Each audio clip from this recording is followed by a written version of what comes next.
Money laundering కేసులో famous director శంకర్కి చెందిన 10 కోట్ల విలువైన 3 స్థిరాస్తులను ఎన్ఫోర్స్మెంట్ డైరెక్టరేట్ ఈడీ జప్తు చేసింది.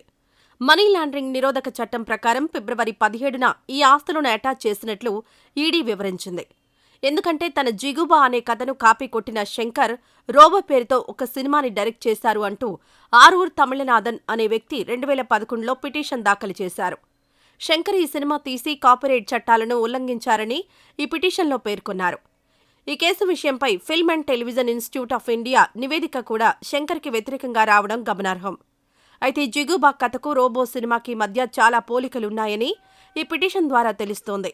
శంకర్ కాపీరైట్ చట్టంలోని సెక్షన్ 63ని ఉల్లంఘించినట్లు తెలుస్తోంది. ఈ వివరాల ఆధారంగా ఈ కేసులో దర్యాప్తు కొనసాగుతున్నట్లు ఎన్ఫోర్స్మెంట్ డైరెక్టరేట్ వెల్లడించింది. తమిళ సూపర్ స్టార్ రజనీకాంత్ హీరోగా వచ్చిన ఈ రోబో సినిమా 2010 సంవత్సరంలో విడుదలై భారీ విజయం అయితే అందుకున్న విషయం తెలిసిందే.